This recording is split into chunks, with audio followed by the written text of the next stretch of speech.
Hi, this is AINeuroCare Care Stroke and Epilepsy Specialist. Today we're going to talk about how to build an audience, especially when you are trying to sell a course.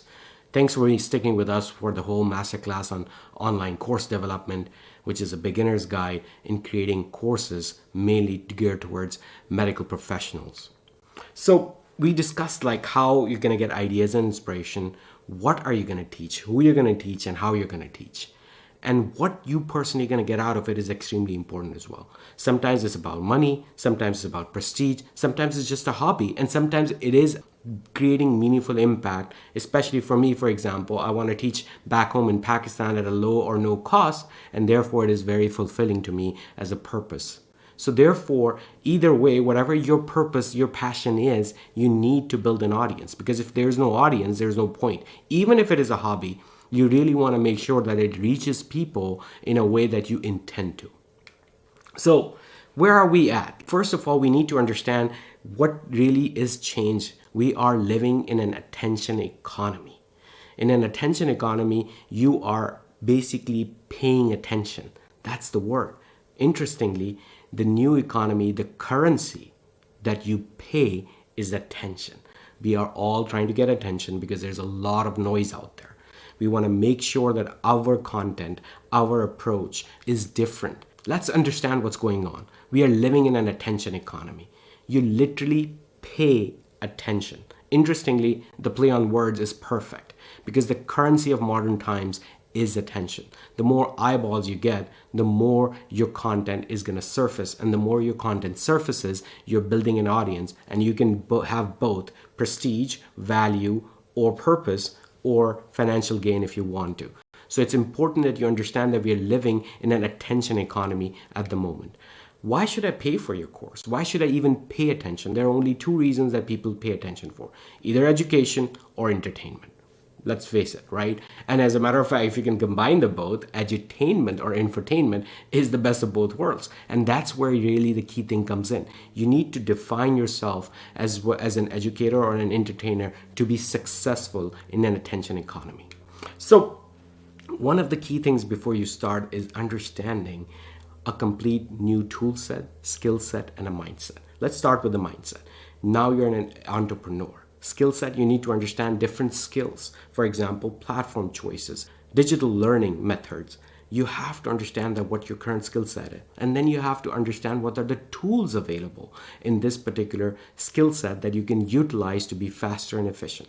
So it's a complete mindset change that comes with skill set and a tool set. So let's redefine yourself, because it's extremely important. Now you are an entrepreneur. At the end of the day, you are starting a journey that you have not really skilled for. You have a particular set of skills. For example, I have neurocritical care, stroke, and epilepsy. I'm going to teach that. That is my skill set, right? But what I'm completely redefining myself being an entrepreneur. And that's very, very important. Not only redefine yourself, but also make it your identity. Because the minute you make it your identity, then you're committed to it. If you fail, you fail. I'm going to fail possibly too. Who knows? But at the end of the day, it is important that you commit to it. And the reason that I say that is that we are living in an entrepreneurial age. I mean, there's transition to digital economy, the startups everywhere, there are unicorns, governments are supportive, and availability of capital is getting easier and easier for startups as well. So this is the right time to get into this game as well. But it is hard. I mean, it's extremely hard. Entrepreneurship is very, very, very hard. What you need is grit. What is grit? Grit is relentless pursuit of your passion with patience. And that's the key word.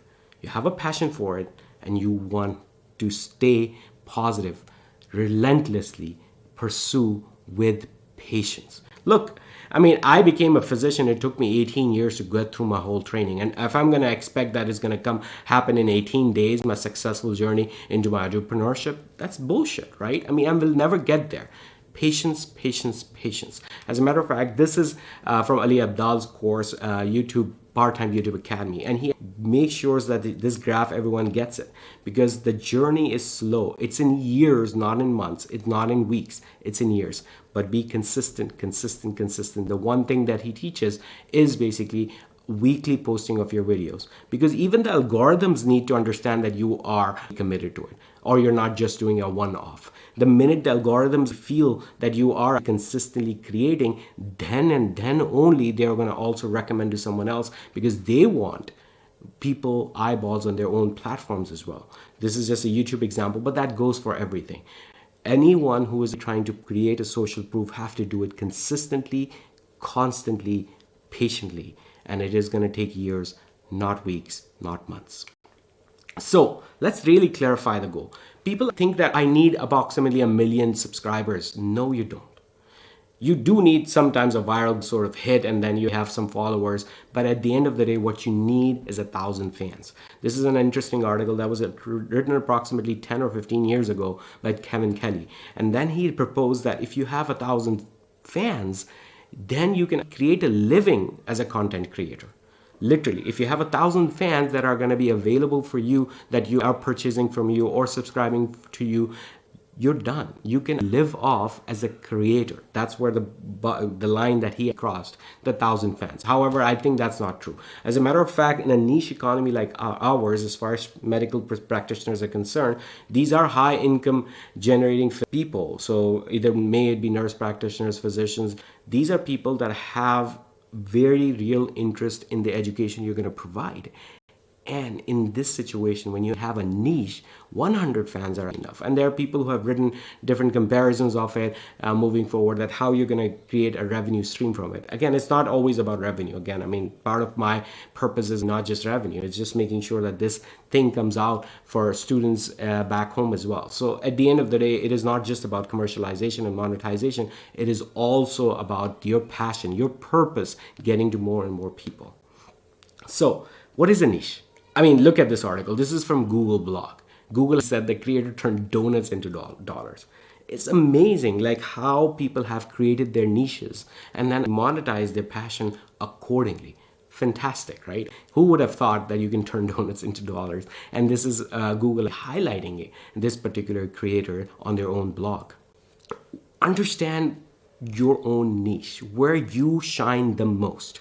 And that is very, very important, because you need to understand whatever expertise you're going to bring, whatever niche that you're going to bring, you are an expert in it. And the minute you understand that, you will be able to create effectively, consciously, and people are going to take you as a domain expert. And the minute they do that, then you are creating a fan base. And when you're creating a fan base, you are able to create an audience. Now, it is also important that you work on your personal brand.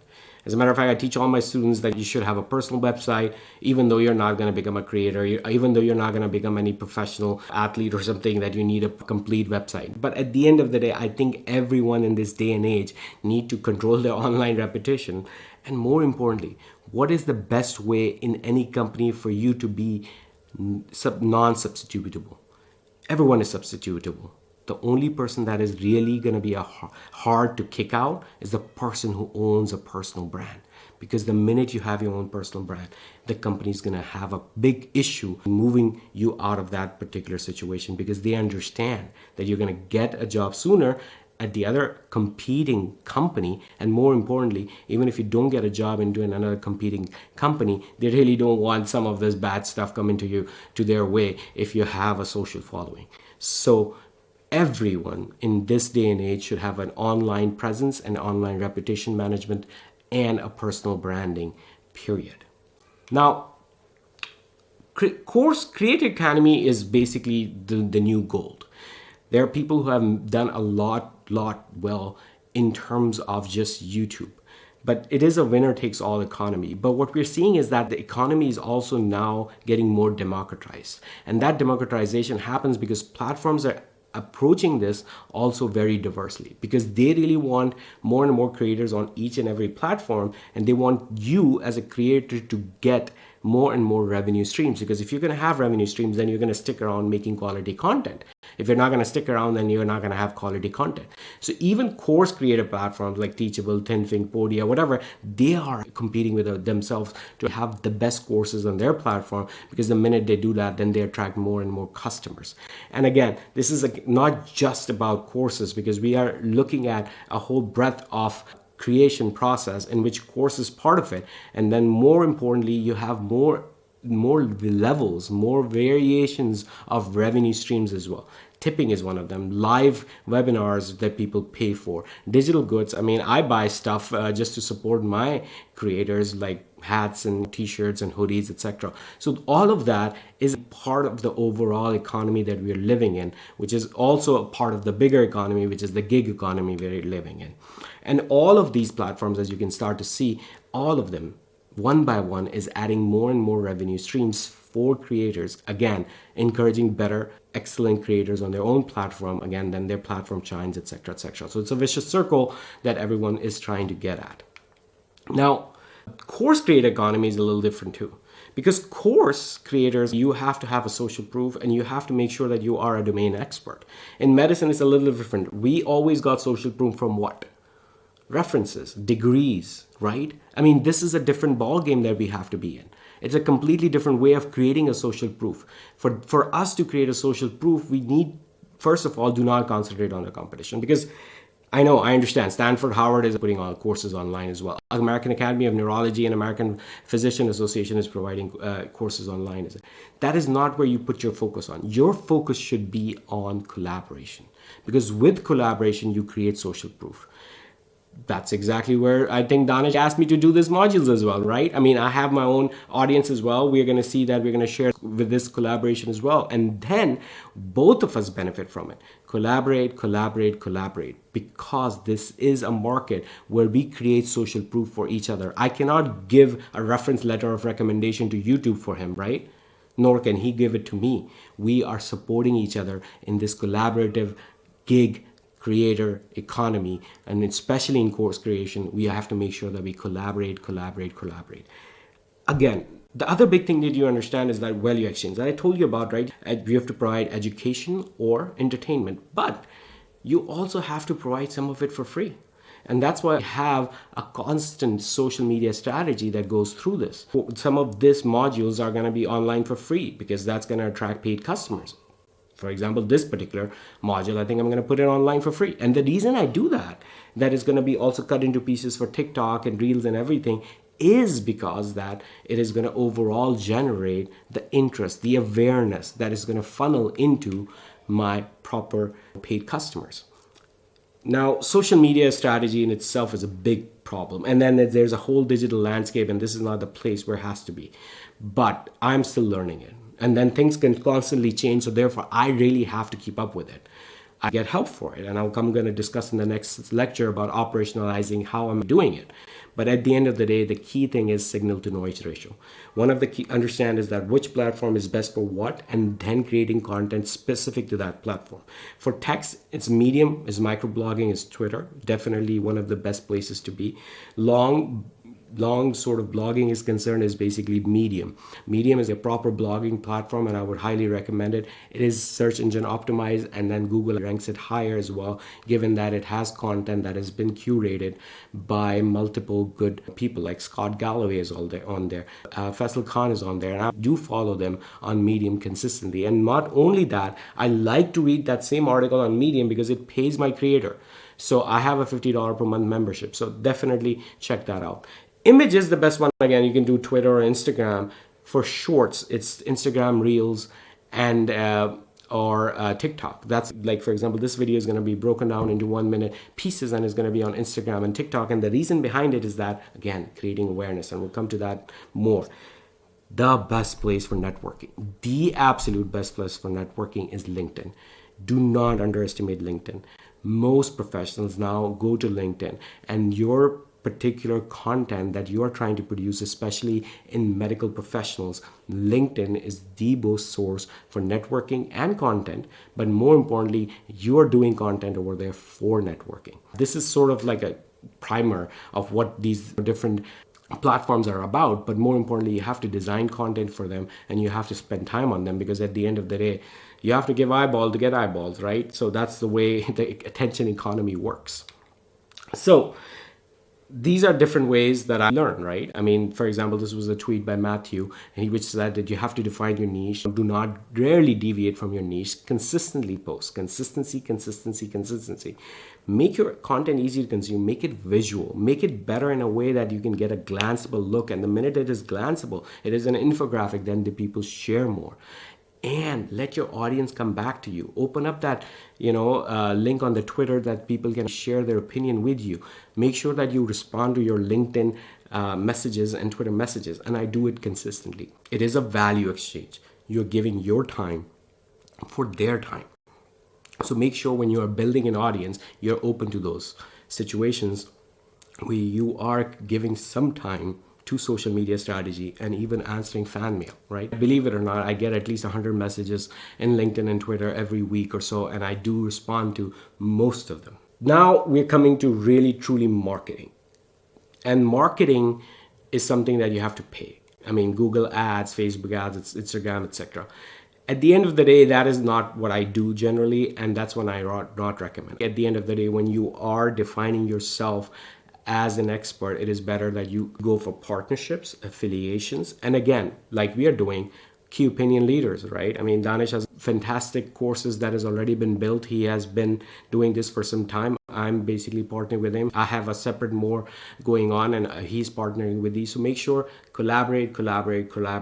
Digital marketing is expensive. It works, to be honest with you. This is the best way to get eyeballs. But at the end of the day, you have to be very careful because it can get expensive very, very quickly.